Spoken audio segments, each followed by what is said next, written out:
watch, like, subscribe, say the same thing every week. Tonight we've had the quarter-final of the East Riding Senior Cup. Some of that, this club is, it holds quite dear, and obviously it's always great to get to the final. And today we play Sculcoates Amateurs. 3-0 win. Good to see some friendly players coming through, but obviously I've got Gaffer Brett Agnew next to me now. Brett, do you want to summarise tonight's 3-0 win, please, sir? Yeah, we've done what we needed to do in the first half. Like I said to the lads in there, you've got to respect them, no matter what levels they are away from you. But we went out, seen what the game had to offer. We went 3-0 up pretty quickly. Had a couple of chances, but mainly wanted to just try and see the lads through, keep the ball. In the second half, we tried to go. They had I had a go at it as well. And listen, full credit to Scullies. They didn't stop playing football. They played out from the back. They stuck to their philosophy, and they gave it a good go. They had some good little players in there that drove forward and gave it everything. They weren't over odds, so full credit to them. They made a game of it, and I wouldn't expect anything any less. But sometimes teams can go 3-0 down pretty quickly. And just capitulate. Yeah, like I think the team in the previous round, that's what happened to them. So, no, full credit to them. They made a game of it, and we just came through. Ben Lewis had a knock. Yeah, and I say first minute he kicked through the lad, and I think his calf blew up. So he came off, and then Holly was just he was feeling a bit tight because he's not played. We had 4 weeks off today. 4 weeks off. So, but apart from that, we had everybody through. And obviously, like you say, I've got some good young lads. I know they've flitted on our team in the past. Flower Dew, Alex Stock, and you know, like you said, they hadn't embarrassed themselves at all. No. Team, I thought they came in and they stuck to the task. Yeah, definitely, and that's what. When you're the underdog, you have got nothing to lose anyway. It's more, we've got more to lose than them because you never really. It's one of the games where if you win, you're supposed to win. If you lose, it's a massive defeat. It's a shock. So they're awkward games. I was talking twice before the game, and I think that was his worry. That in a way, you could just lose really, lose. Even if you win, was it a big enough win? If you lose, it's a massive shock. Or they can actually come here and just actually enjoy the occasion of playing you. Definitely. And when we've had that this season. We've experienced that obviously when you go and play the likes of the Marks or Loversedge or whatever who's effectively the favourites. You've got nothing to lose. You need to just go and give it your all and give it what you have. And they played. I was really impressed with some of the players who stuck to what they know. They played out from the back and they played little passing triangles, and that's good. And obviously that will cut teams in the Humber Premier League. That. Yeah, you've got a good team. And obviously I didn't want to mention the L word, and I said that you'd feel totally different on Sunday morning when I spoke to you, that frustration of the Saturday going back to the Liversidge, a 2-2 draw. They scored last kick of the game, and obviously your interview I could tell you was really good. In reflection now then, Brett, what's your thoughts on that game? Because I thought your team did you proud. Oh yeah, the lads couldn't do anymore. The lads couldn't anymore, and they couldn't have gave anymore. And it was just, like I said, I was frustrated at the referee because I feel he's lost his that game because it should never have been 5 minutes added. But listen, that's football. You get referees and linesmen, you can't have a game without them. So you've just got to suck it up and get on with it.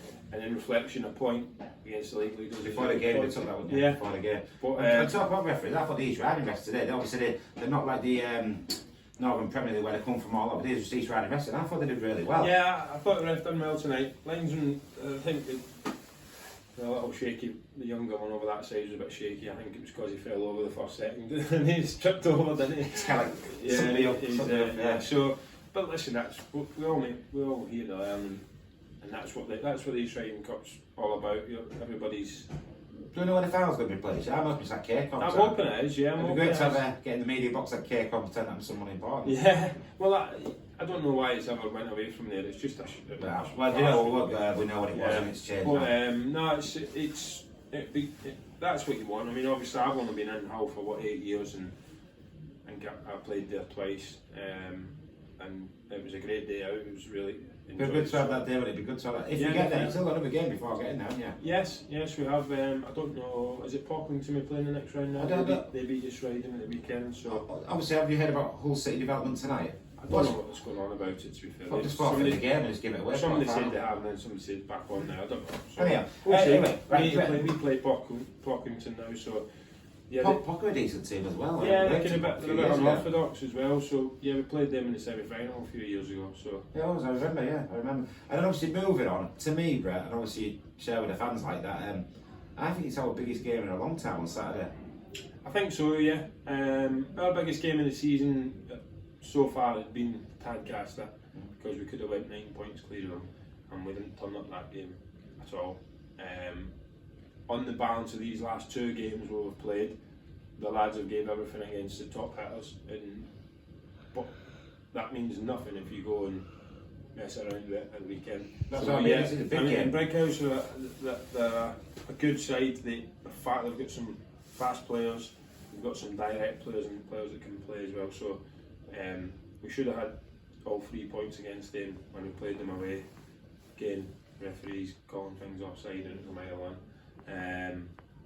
But hey, we've got to deal with what we need to have a look at ourselves on Thursday night, plan for the Saturday, and yeah, it's going to be a hard one for me to pick. And obviously, I'll always talk about obviously absent friends. Obviously, I know Tuesday night Danielle works, so he'll be back Saturday, are you?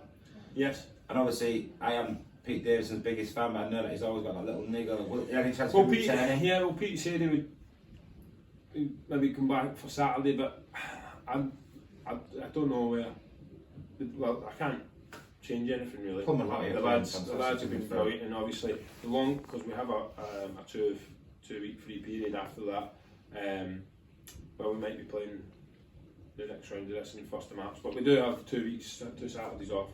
So that'll be it. I know, that's just getting me doing DIY, mate, so I'm a bit good with that. I don't know how you feel. Yeah, so that'll be a good one for Pete. That'll be an extra 3 weeks rest for him. Do you want you maybe resting this Saturday night? Yeah, got a 2 week listen, break? I know Pete's a great player in that, but I can't.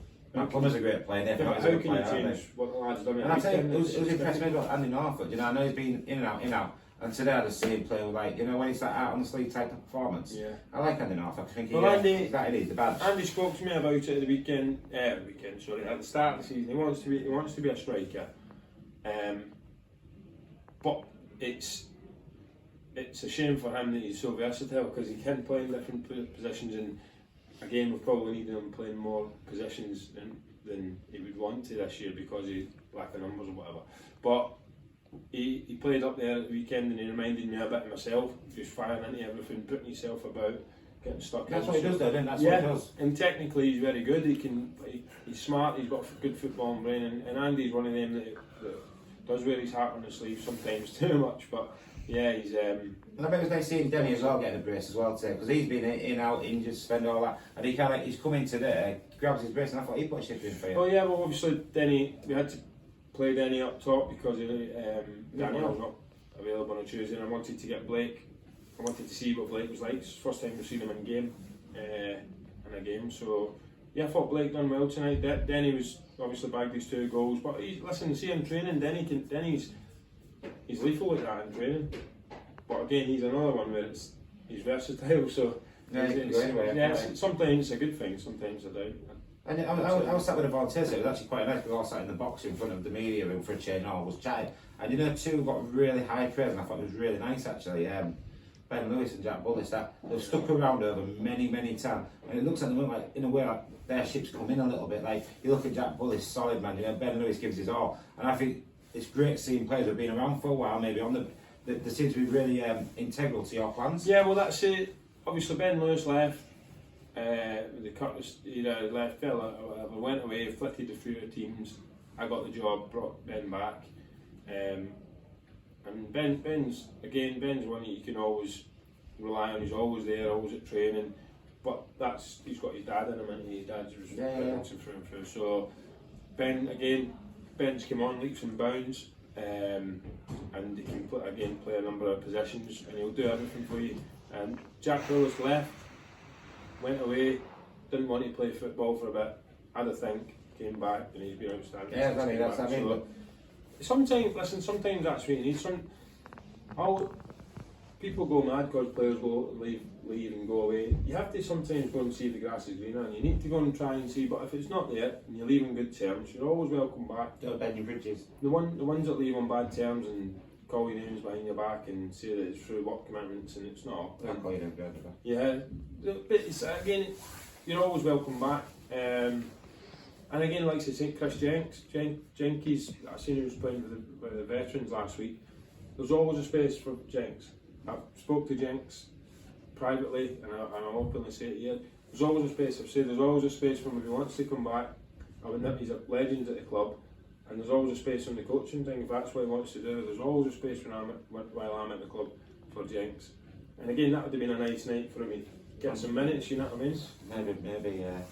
Yeah, I like Jenks. but I think good for us. sometimes it's hard when you've had a bad injury because. But also as well, it's the level of commitment as well. This, I think people don't get that as well. The level of commitment from your players to playing the level we're playing at. It is a lot because you might be playing Tuesday, you're travelling, training Thursday, you might be sat in a car for 3 hours to a game. No, that's right. 3 hours. It's a massive commitment. I don't think people they go and watch the home game sort of thing. That commitment to play at the level that you're playing at. It's a hell of a lot. Well, of I think a lot of the praise, and he does a great job, and it goes unnoticed, and a lot of people don't realise. Matty Dicko's been outstanding. I like him.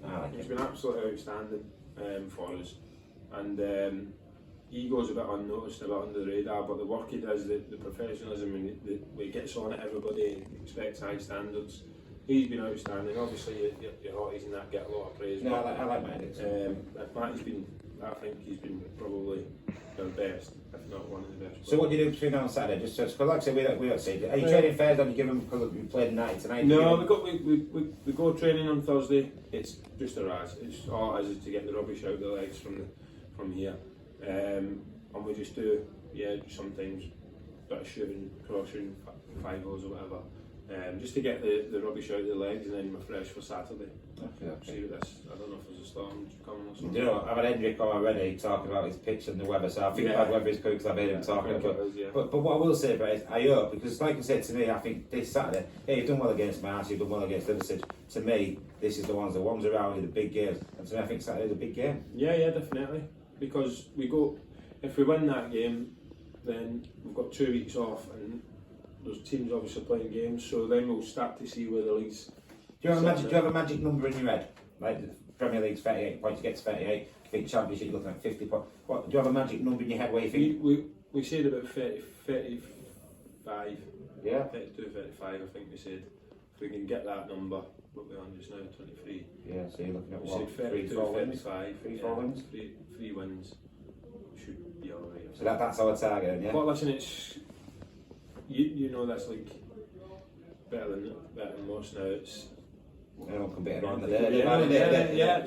We just need to hope that the teams that are playing when we're off, they don't win any games or get points. But what I would say if I'm for that, she's playing local Saturday, so obviously we'll be here Saturday, we'll have Bridgetown TV at 5 o'clock, and I just hope that, like I said to me, I can feel it's a big game. You know, I feel it's a big game. Yeah. I just hope that when we talk 5 o'clock on Saturday, but that was Saturday with big cheesy greens. Fingers crossed, rather than me having to edit your Scottish tones. Yeah. There you go, well done today, mate. Cheers, mate. Thanks a lot.